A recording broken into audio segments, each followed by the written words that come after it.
Então, neste ambiente de equilíbrio, paz, convidamos a todos para que, unidos em um só pensamento, possamos buscar as mentes sábias e amorosas que trabalham nesta casa em nome de Jesus. Que possamos sentir a presença amiga que vem em nosso auxílio, nos socorrer, nos auxiliar, a nos libertarmos das nossas dores, a compreendermos quem somos, sentirmos a vida como a feliz oportunidade de expandir o bem e aprendermos a amar a cada dia nas lições que nos chegam, para que todos nós, percebendo a vida, saibamos compreender o Mestre e perceber que a bênção da reencarnação nos oferece oportunidades infinitas de renovação e crescimento. Que mesmo nas dores, somos convidados ao caminho do amor, para que possamos dar um passo mais firme e nos sentirmos ainda mais livres, pois a lição aprendida fará luz na nossa consciência e nos levará por um caminho de paz e harmonia. E assim, Senhor, que a cada dia, fortalecidos no bem, façamos escolhas mais felizes. Que a sua bondade nos sustente, hoje e sempre, e que assim seja.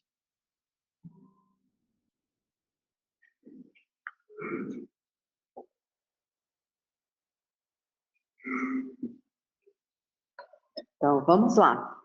Ó, dando a continuidade no nosso capítulo 13, não saiba a vossa mão esquerda o que dá a vossa mão direita.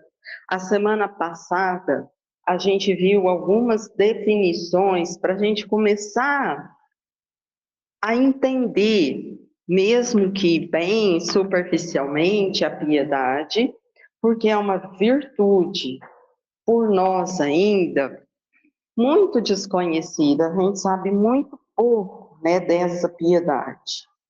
Mas vamos lá para a gente continuar então no texto e entender. Ó, a piedade bem sentida é amor. Amor é devotamento. Devotamento é o ouvido de si mesmo. E esse ouvido, essa abnegação em favor dos desgraçados, é a virtude por excelência. A que em toda a sua vida praticou o divino Messias e ensinou na sua doutrina tão santa e tão sublime. Então, quando ele fala, ó, piedade bem sentida, a gente já entendeu que tem uma que parece, mas não é. Então, aquela que a gente fica assim, então, nossa, que judiação, não, ó, se não tiver ação, não é a piedade bem sentida. Então, vê que ele continua, ó, é amor, amor é devotamento, devotamento é esquecer de si mesmo, e esse esquecimento é uma abnegação em favor daqueles que estão fora da graça, ou seja, que estão agora enfrentando uma dificuldade. Então, ela é uma virtude por excelência. E lembra que toda virtude é uma força ativa. Virtude que compõe amor significa que em nós tem movimento do amor. Não tem virtude passiva, aquela que eu não preciso fazer nada, aquela que eu olho e contemplo. Essa não é uma virtude. Ela pode parecer, mas ela não é. Então eu preciso ter essa atitude do amor para ser uma virtude, para ser esta piedade bem sentida. Então lembra que a semana passada a gente viu uma das coisas que precisava ter empatia, eu preciso olhar o outro e sentir a necessidade dele para conseguir fazer por ele o que eu queria que alguém fizesse por mim se eu tivesse naquele lugar. E que muitas vezes, distraído, eu faço o que eu acho que ele precisa, mas eu não senti o outro. Eu fiz o que eu quis. Então, essa agora é a diferença, ó. Eu vou tentar, igual a gente cantou na música hoje, ó, sair de mim, sentir a vibração do outro. Porque é nessa hora que eu sinto o outro que eu entendo o que é melhor. E aí, como hoje é 7 de setembro, a gente vai entender a função do Brasil na construção da piedade. Então, vamos lá. O Brasil não está somente destinado a suprir as necessidades materiais dos povos mais pobres do planeta, mas também a facultar ao mundo inteiro uma expressão consoladora de crença e de fé raciocinada, e a ser o maior celeiro de claridades espirituais do mundo inteiro. Então, quando ele fala assim, ó, o Brasil não vai suprir só necessidade material, ele tem que suprir necessidades espirituais. O povo brasileiro é um povo convocado a aprender o esquecimento de si mesmo. E é muito interessante quando a gente olha pela apresentação desse livro, que é o Brasil, Coração do Mundo, porque olha a facilidade que o brasileiro tem de receber qualquer outra nação em terras brasileiras. Para nós isso não é difícil. Ó, então, eu preciso mudar o meu olhar. Eu pedi para nascer no Brasil. Por que eu pedi? Porque eu sou um espírito que preciso aprender virtudes, especificamente em nuances que só o Brasil é capaz de oferecer.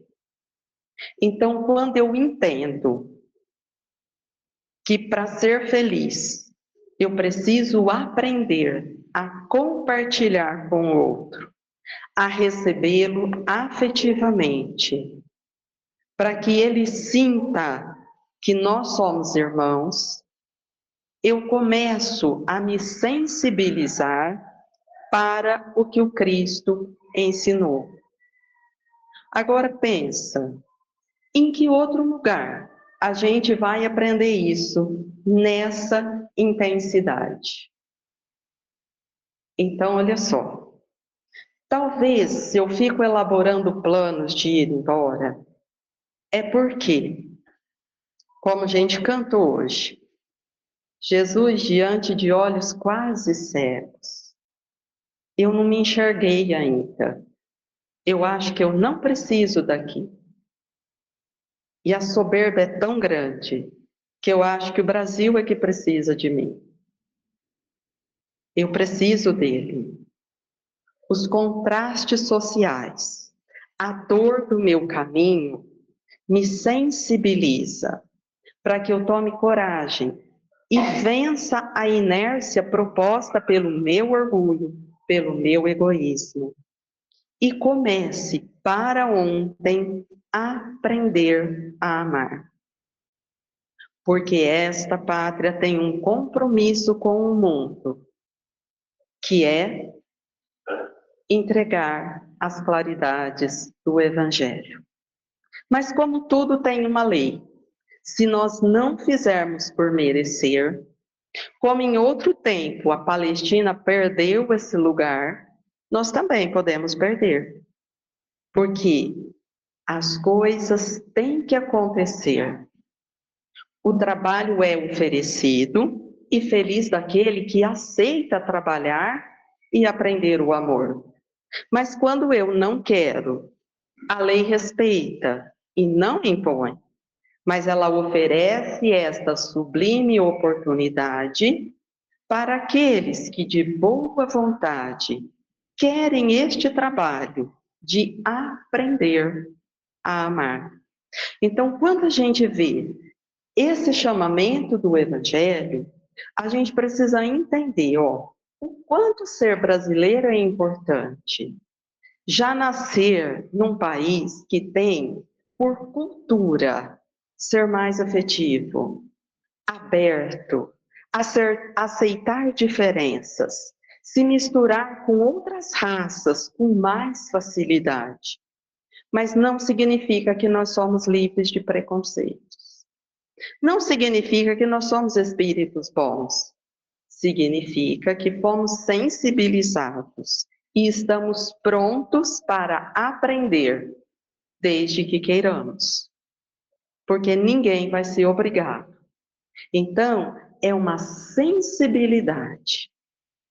Fazer qualquer bem está ao nosso alcance, em qualquer cidade, em qualquer região, em qualquer lugar, nesse país. É diferente para quem nasceu na Suíça, na Dinamarca, na Suécia, na Noruega. São países que não oferecem esse tipo de sensibilização.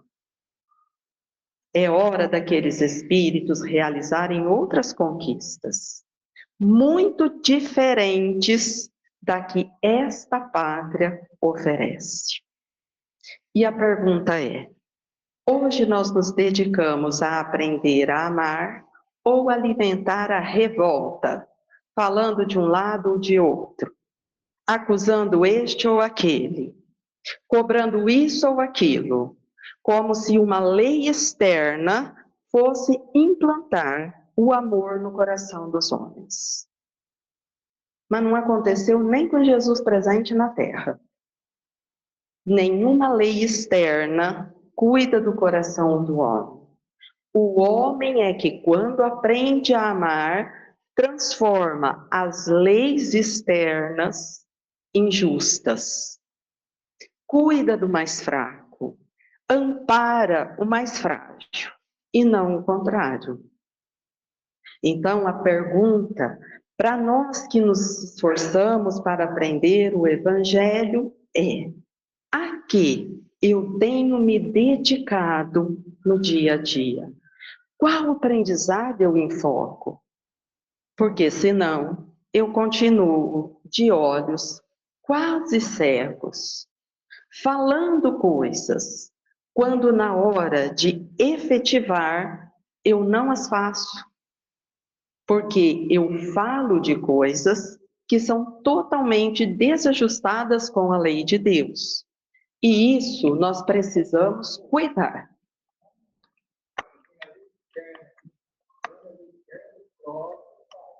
Sim, da Constituição. Sim.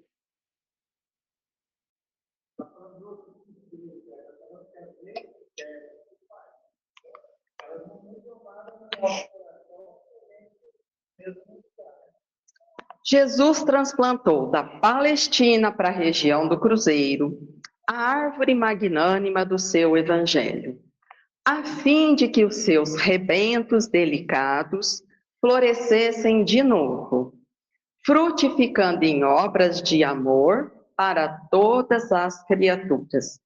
Por incrível que pareça, o Brasil é a nação que mais conhece o Evangelho de Jesus e mais tem proximidade com estas verdades que mostram a justiça na continuidade da vida. Então, a gente não vai achar nenhum país que conhece tão bem reencarnação, mediunidade, lei de progresso, como aqui no Brasil. Em outros países, eles ainda estão iniciando o que a gente já tem condição de compreender. Mas olha só, compreender significa que a gente faz? Não significa. E quando Jesus disse, vós sois o fermento que leveda a massa toda, ele contava com os poucos que conheciam e iam fermentar em si este amor para que toda a massa da humanidade da Terra fosse fermentada nesta compreensão de amor. Só que isso não se dá de um dia para o outro. Ele ensinou. E muito de perto, 12 compreenderam. Esses 12 foram multiplicando para tantos outros. E faz 2025 anos que aquele tiquinho de fermento vai fermentando e aumentando, e o resultado está chegando. Para mostrar que o Cristo sabia exatamente ser suficiente a dose. Mas, de novo, se eu não quiser fermentar, nada externo vai me obrigar. É uma decisão de foro íntimo, ser trabalhador do Cristo ou não. É de cada um. Ele convida. E se sentir convidado e engajar-se no trabalho é uma opção. Então, nesse relato, quando Jesus vem em uma das visitas à Terra e percebe que do outro lado, onde ele começou todo o trabalho, a confusão feita com o que ele ensinou era muito grande. Estava tudo muito desvirtuado. A opção era guerrear em nome de Jesus e dizimar aqueles que não obedecessem, porque crer no Cristo virava agora um elemento de poder. Ele percebe que estava tudo muito comprometido, mas que o pensamento daqueles homens tinha se trancado no orgulho da vaidade. E então, ele transplanta esta árvore para o Brasil e ele escolhe as raças que formariam esta nação. São raças humildes, mansas, que não sabem fazer guerra, porque não tem mais isso por impulso. Então, o Brasil é manso. Ele não faz guerra. E ele já passou por muitas situações que talvez em outro lugar resultaria em guerra. Mas a natureza desta raça é ser mais cordata. Por isso eu falei, é uma feliz oportunidade nascer em solo brasileiro. Mas eu preciso perceber o que eu preciso aprender para fazer concretizar na vida e me sentir nesse lugar que é tão especial, que é participar de um país afetivo, alegre, bem-humorado, receptivo,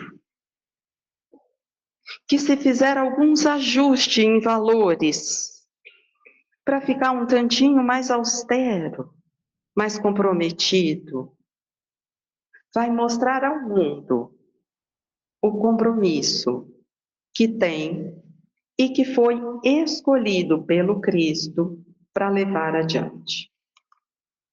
Mas a realidade é que, não obstante todas as surpresas das ideologias modernas, a lição do Cristo ainda está no planeta, aguardando a compreensão geral do seu sentido profundo. Então, no raso a gente entendeu. O que a gente precisa agora, aprofundar para fazer valer o que ele ensinou. E esse vai ser o nosso grande compromisso. A sublime exemplificação do Divino Mestre, na sua expressão pura e simples, só pede a humildade e o amor da criatura para ser devidamente compreendida. Do seu entendimento decorre aquele reino de Deus em cada coração, de que falava o Senhor nas suas meigas pregações do Tiberíades. Então, olha só, humildade é outra virtude ativa. Mas se a gente conseguir a humildade, o próximo passo pode ser a piedade. Porque a humildade me ensina que outro é meu irmão e que eu tenho que respeitar. Ele pode ter a opinião que ele quiser, eu não vou fazer guerra. Eu não vou maldizer. Eu vou compreender.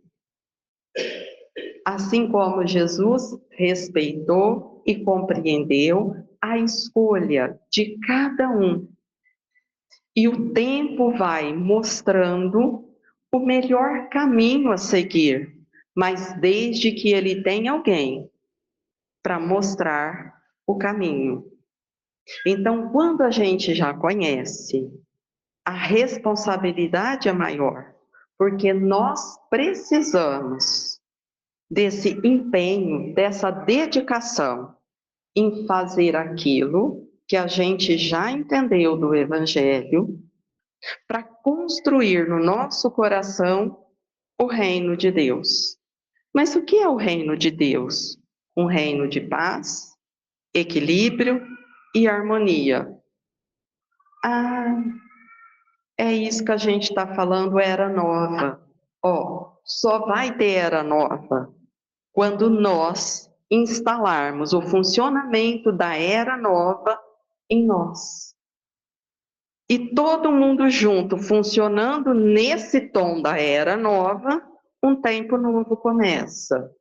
Por isso que a gente precisa instalar em nós e começar a fermentar para que mais pessoas possam se sensibilizar para esta verdade e vão também se engajando no trabalho da vinha do Senhor, para que daqui a pouco a gente comece um novo tempo.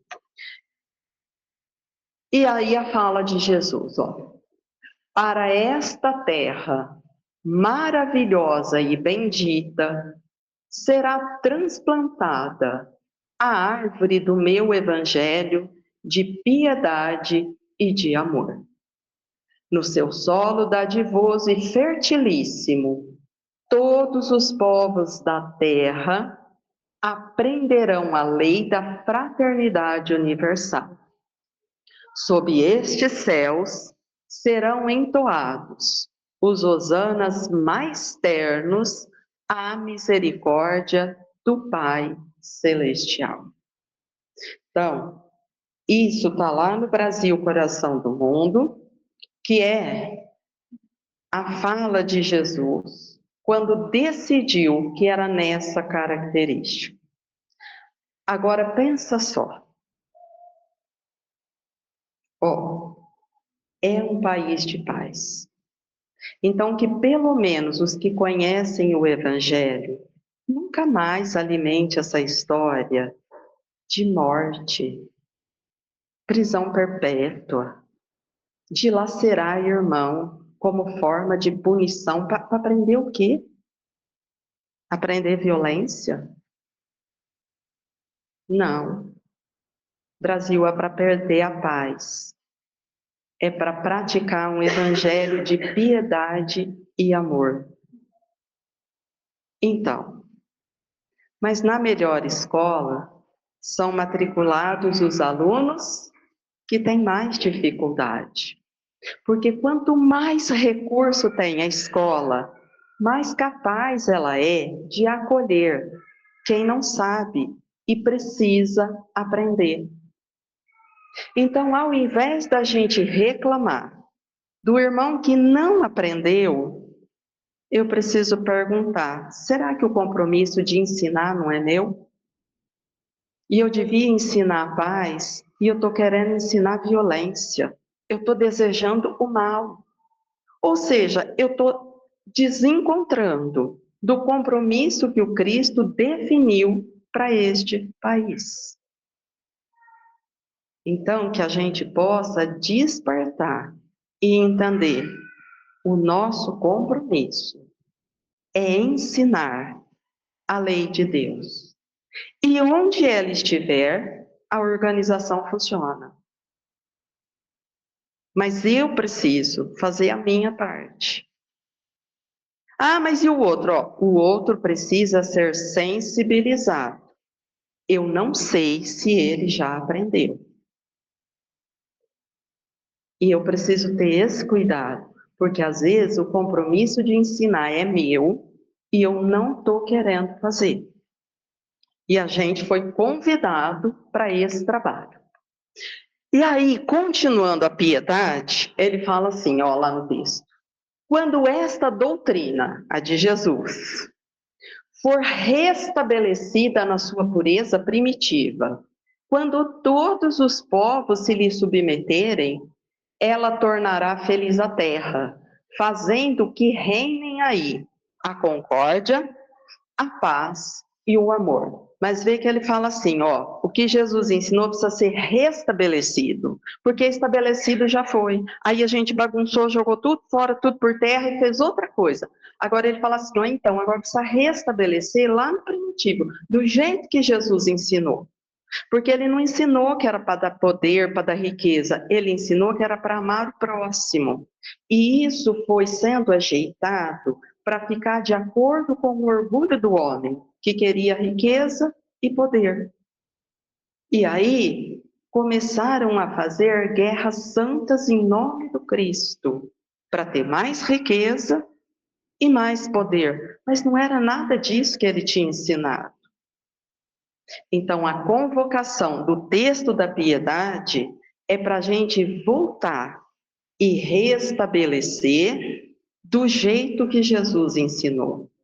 Porque quando a gente tomar consciência e viver do jeito que ele ensinou, ó, a terra vai ser um lugar feliz, de concórdia, de paz e de amor. O sentimento mais apropriado a fazer que progridais, domando em vós o egoísmo e o orgulho, aquele que dispõe vossa alma à humildade, à beneficência e ao amor do próximo, é a piedade. Lembra, ó, eu vou olhar o outro, ele está sofrendo. Então, lembra a semana passada que a gente falou? Eu não vou perguntar por que ele está sofrendo. Ele está sofrendo. E como todo ser, ele merece ser amparado, ser aliviado, até para que ele possa raciocinar melhor e entender por que ele está sofrendo.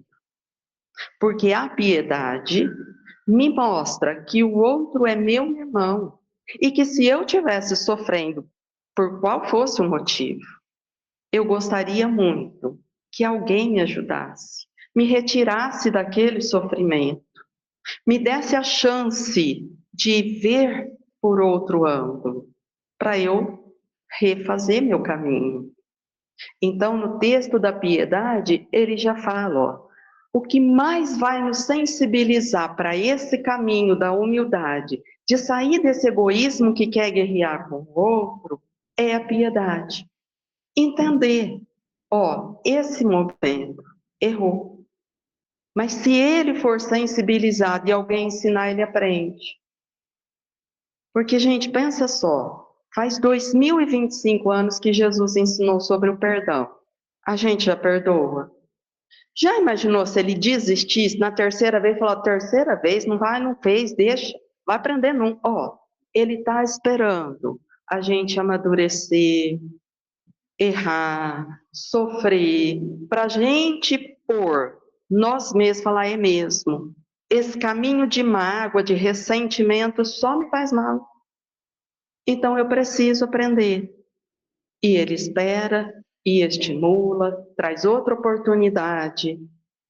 Faz a gente nascer perto de alguém que já faz isso com mais leveza, e assim a gente vai se convencendo de quanto esse caminho é importante. E a gente ganha a oportunidade de novo. Só que quando é a nossa vez de cuidar, a gente dá uma chance. A pessoa não acertou, a gente fala, acabou, não ajudo mais. Como assim? Mas não foi isso que Jesus ensinou. Piedade que vos comove até as entranhas à vista do sofrimento de vossos irmãos, que vos impele a lhes estender a mão para socorrê-los e vos arranca lágrimas de simpatia. Porque quando eu me interesso por alguém, eu quero ajudar, sem condenar. E mesmo vendo aquela dor, o movimento é de amor e isso me faz bem. Então, por incrível que pareça, cuidar da dor do outro me fortalece. Auxiliar o irmão me faz ter mais esperança, estrutura mais a fé, porque é um movimento que coloca o bem que há em mim em expansão. Então, o cenário é triste, mas o que eu construo internamente é muito melhor. Agora, pensa, se levianamente num churrasco, bebendo, rindo do que não devia mais ter graça, a gente constrói o bem dentro de nós. Então, posso não ver nada triste, porque eu não estou olhando com os olhos do espírito. Eu estou querendo achar que a vida é só aqui e agora, que eu nasci para dar risada e achar tudo muito legal. Para daqui a pouco eu descobrir que a vida passou e eu não construí um recurso no bem, na minha intimidade. Eu continuo sem saber nada da vida. Eu vou embora exatamente como eu cheguei, sem nenhum recurso a mais. Porque eu achei que a vida era para divertir, para achar graça, até do que não tem graça. E toquei assim, porque eu falei que envolver com o irmão que sofre, ai, aí é pesado, aí não quero. Ó, ele te sensibiliza para você descobrir o que existe de melhor dentro de você.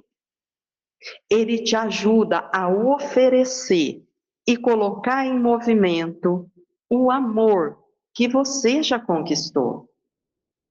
E ele vai ser o caminho que vai te conduzir a Deus.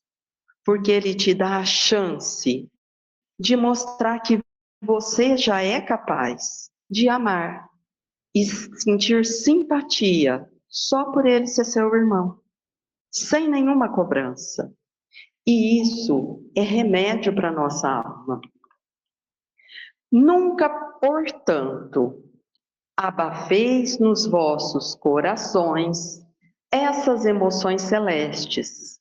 Não procedais como esses egoístas, endurecidos, que se afastam dos aflitos, porque o espetáculo de suas misérias lhes perturbaria por instantes a existência animada, alegre, cheia de fantasias. Então, às vezes, a gente tenta não ter contato, para a gente não relembrar o compromisso, mas é melhor para nós realizar o nosso compromisso. Temei conservar-vos indiferentes, quando puderdes ser úteis. A tranquilidade comprada à custa de uma indiferença culposa é a tranquilidade do Mar Morto, no fundo de cujas águas se escondem a vasa fétida e a corrupção. Então, quando eu não quero me envolver, ele está falando, você vai tentar ficar indiferente.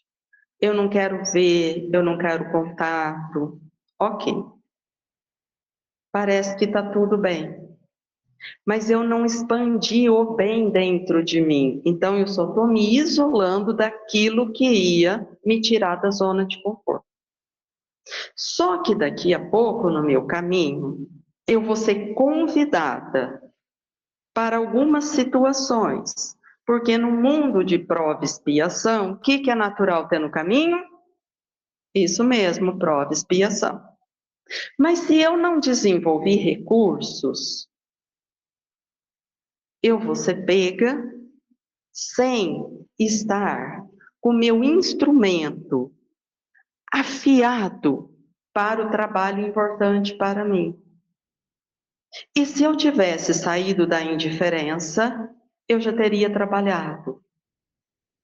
Então, que as provas e a expiação que a vida nos traz, nos peguem trabalhando, porque isso é uma garantia de ter equilíbrio para atravessar.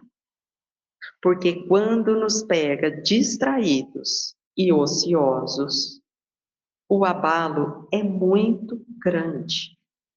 Mas quando eu falo muito grande, é muito grande de deixar sem dormir, é muito grande de tirar a paz, é muito grande de perturbar a compreensão, porque a dor faz um impacto muito forte e eu não desenvolvi nenhum recurso para lidar.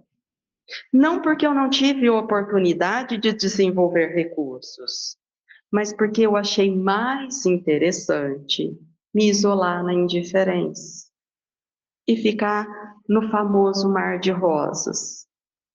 Só que, de repente, de um dia para outro, o mar de rosas se transformou no Mar Morto.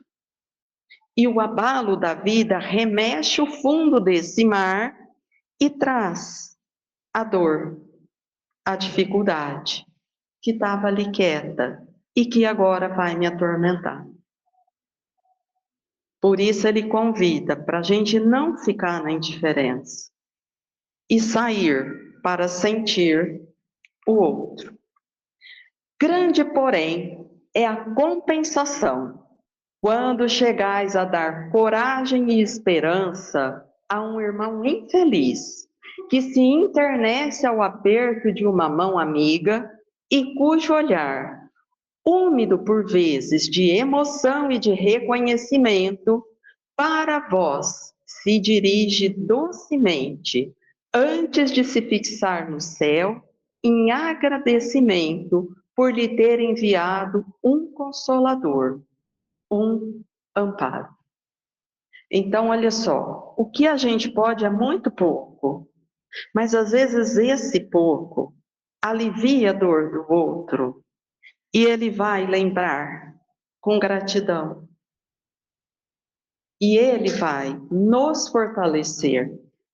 E por mais incrível que pareça, olha só, é uma pessoa que vai acreditar em nós quando muitas vezes nós mesmos não temos acreditado que somos. E a gente se sente tão mal, tão nada, e vem alguém e te lembra, um dia você me ajudou, e a gente fala, eu? E ele fala, por que que você ajudou? E você fala, gente, eu achei que eu era nada. E vem alguém e mostra que você é capaz. esta pessoa que estava em dor agora te sensibiliza e mostra, ó, você pode, você faz. Então, é muito grandioso esse movimento do amor. A piedade é o melancólico, mas celeste precursor da caridade. Primeira das virtudes que a tem por irmã e cujos benefícios ela prepara e enobrece. Então, esse era o fim do texto da caridade, esse texto é o texto do Evangelho. Então, olha só, não tem caridade sem envolver com o próximo. E caridade é o caminho da salvação. Por quê? Porque é quando eu coloco o amor em movimento. Mas desde o começo ele está falando, mas a piedade é a precursora da caridade. Então, a gente vai ter que relembrar, para ser caridade, eu não posso ter nenhum julgamento com o outro, nenhuma forma de exigência. Ah, mas eu não concordo com o que ele fez. Tudo bem, eu não concordo, mas ele está sofrendo e ele merece amparo. Mas qual é o amparo? Só se eu sair de mim, sentir esse outro, é que eu vou entender como é que eu vou ajudar. E às vezes a melhor ajuda para aquela pessoa pode ser até ouvir um não. Isso não, agora não. E ela vai ficar brava, mas eu vou falar não. Por quê? Porque se eu tivesse naquele lugar, eu queria que alguém tivesse me dado esse limite. Só que depois desse não, eu preciso ter paciência, porque ela vai reclamar muito. E educadamente, humildemente, com muita educação, eu vou ouvir. Porque eu não vou guerrear, porque eu entendi.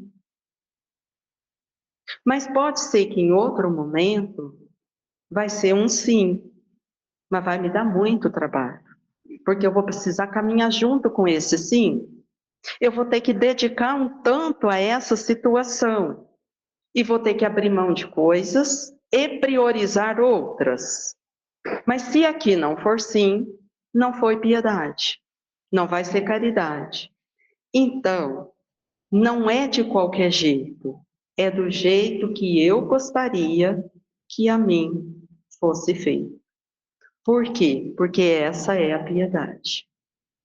Então, que a gente possa agora, um pouquinho mais próximo do que é a piedade, a gente aproximar desse evangelho e pensar, gente, que bom que nós estamos aqui, né? Que bom que é ficar no Brasil. E não adianta vocês falar para mim, mas tá uma bagunça. Uai, arruma, arruma. Quando a casa tá bagunçada, a gente não cata as coisas e some, a gente arruma, a gente limpa, a gente organiza. Agora, se eu passar o dia de braço cruzado reclamando da casa, ela não é autolimpante. Então, um país não é autolimpante, auto-organizado. Ele precisa de pessoas que façam o trabalho acontecer. Eu posso fazer o que está ao meu alcance, mas se cada um fizer o seu, olha que melhor que vai ficar. E aí a gente vai entender. Vocês acham que a gente precisa aprender a ter paciência? Perseverança, constância. Ficar com pensamento no bem. Olha quanta coisa que a gente vai aprender. É isso mesmo, né? É o país de bênçãos infinitas.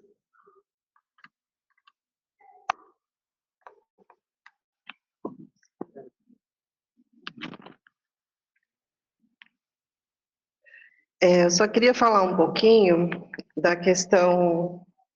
A gente ouve muito a palavra ombrear o outro, né?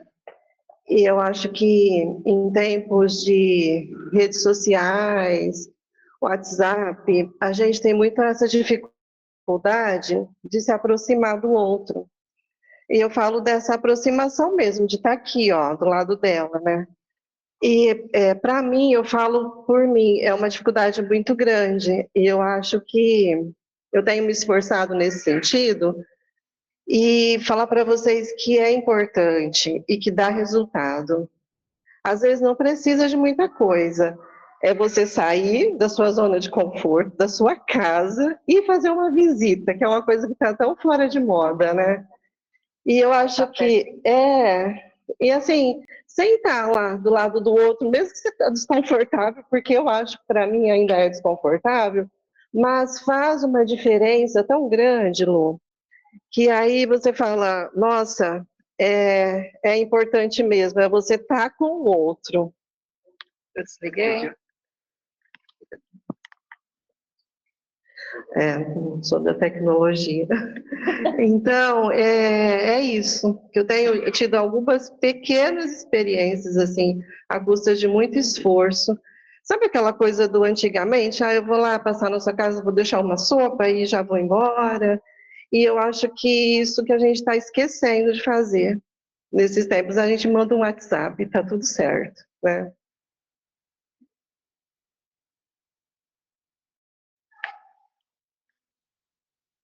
Voltar para o simples, né? É, os universitários, está tudo bem?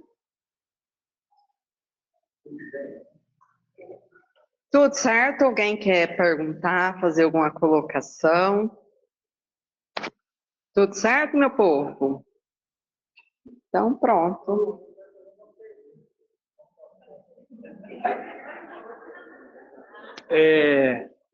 Como nós somos programados para reencarnar no Brasil, então todos que reencarnam no Brasil, eles estão na lei.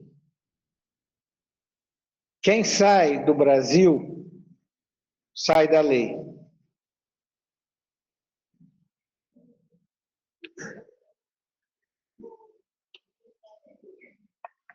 Não necessariamente. Porque a vida apresenta muitos caminhos e muitos compromissos. Então, às vezes, a vida vai convidando aquela pessoa para alguns compromissos que não estão aqui. Isso vai acontecendo, que é diferente de quando a gente força a barra para sair daqui, porque eu não aceito ficar aqui. Porque eu não gosto do jeito que tá. Não é que não tá bom, não tá do jeito que eu quero. E aí eu acho mais interessante, sei lá, lavar banheiro nos Estados Unidos do que fazer faxina no Brasil. Por quê? Só porque eu não falei que eu não gosto desse país. Mas eu ainda não entendi o que ele tem para me ensinar. Agora, algumas pessoas têm compromissos com um tipo de saber, um tipo de situação, ou com coisas que podem estar num outro país. Só que aí a vida vai encaminhando para que elas cheguem nesse lugar. Então, é uma coisa natural, ela não precisou forçar. A vida foi trazendo o caminho. E ela foi se envolvendo e foi aprender coisas para multiplicar isso para a humanidade. E às vezes, para multiplicar um saber para a humanidade, ela precisava ir para um centro de mais tecnologia, ou atender algum convite para estar estrategicamente e participar de uma outra situação. Então, aí é muito íntimo encontrar essa resposta. Não tem. Agora, a maioria de nós é aqui mesmo.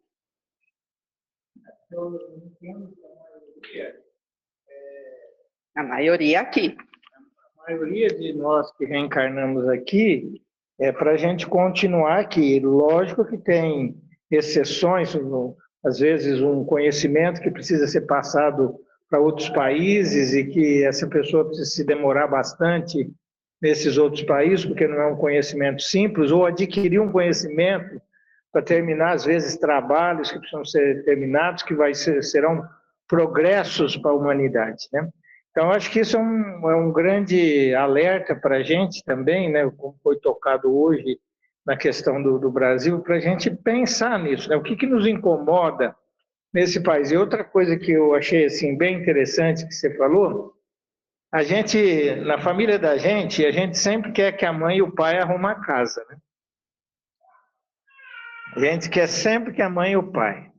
E eu vou transferir a mãe e o pai para um país. A gente sempre quer que uma ou duas pessoas arrumem a casa que é nossa, que nós que temos que arrumar. Quer dizer, você tem que arrumar a sua família, você tem que arrumar você dentro da sua cidade, você dentro do seu estado, você dentro do seu país.